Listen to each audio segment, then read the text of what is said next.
तो कैसे किससे आते हैं आपके पास और आप उसको कैसे डिस्पेंस करती हैं, या लोग शर्माते हैं आते वक्त आपके इदारे में? मेरे ख्याल से प्रॉपर्टी के जो क्लेम्स है ना, उनमें अब स्टिग्मा खत्म हो गया है। वो जो पहले था ना, खास तौर पे मैं खाली इस्लामाबाद कैपिटल टेरिटरी की बात करूंगी, मगर मुझे जो बाकी मुतसिब पंजाब केपी सबके बताते हैं, वो भी यही कहते हैं कि क्योंकि वो कानून सिर्फ खवातीन के लिए है, तो खवातीन बड़े नंबर्स में आनी शुरू हो गई हैं, और there no stigma associated with claim of property rights. जो प्रॉपर्टी राइट्स के लिए खवातीन आती हैं, वो ज़्यादातर वो हर तरह की प्रॉपर्टी के लिए आती हैं। अच्छा। इनहेरिटेंस के लिए भी आती हैं, और जो उन्होंने खुद भी क्रिएट की हुई है प्रॉपर्टी, उसके डिनाइल के लिए भी आती हैं। और तीसरी किस्म वो है जो प्रॉपर्टी उनको शादी में मिली होती है, या उन्होंने ठीक। मिलके क्रिएट की हुई होती है, उसके लिए भी आती हैं।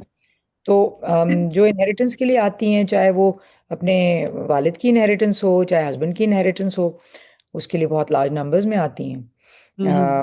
खवातीन नॉर्मली हमारे मुआशरे में ये है कि खवातीन को जायदाद में तो हिस्सा नहीं दिया जाता ना, विरासत में हिस्सा नहीं दिया जाता। तो फिर वो हम्म। अब बहुत धड़ाधड़ आती हैं खवातीन क्लेम करने के अच्छा। लिए। हाँ, बहुत आती हैं। आई एम वेरी हैप्पी कि वो यहाँ बड़ी जल्दी फैसला हो जाता है। एक खातून का भी रिसेंटली हमने फैसला किया, वो कह रही है मैं 32 साल से सिविल कोर्ट के चक्कर लगा रही थी, तो यहाँ पे उसका फैसला मतलब साल के अंदर अंदर ही हो गया था, क्योंकि हम्म।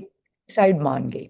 देखिए, वो मुझे अच्छा। इससे जो मुझे सबक मिलता है ना, वो ये मिलता है कि अगर फोर्स ऑफ लॉ एक सिटीजन के पीछे खड़ा हो ना, तो हम्म। और चीज़ें जल्दी हों, तो जो दूसरी साइड है ना, वो भी बड़ी जल्दी मान जाती है।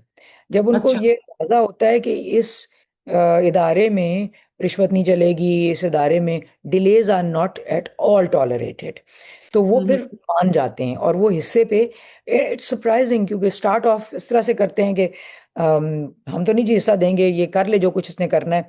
और 5 हियरिंग के बाद वो कहते हैं नहीं, हम कह रहे हैं हिस्सा तो देंगे, हम सिर्फ ये कह रहे हैं कि ये चीज़ बेच के हम दे दें, या हमें टाइम दे दें, या इस तरह करके। तो हम कहते हैं ठीक है, आपको टाइम चाहिए, हम आपको दे देते हैं टाइम, मगर हम्म। मुनासिब टाइम, ये नहीं है कि आप सालों साल ले लें। और रीजनेबल लिमिट्स के अंदर रहते हुए हम सेटलमेंट्स को बहुत इंकरेज करते हैं। तो वो भी आती हैं, खवातीन आती हैं कि जी मुझे निकाहनामे में जायदाद लिख के दी थी, प्लॉट लिख के दिया था, सोना लिख के दिया था, तो मुझे दे नहीं रहे हैं, मेरा हस्बैंड या तो डिवोर्स कर दिया है या मर गया है और उसके फैमिली नहीं दे रही है। तो वो भी केसेस हम फिर ले सकते हैं।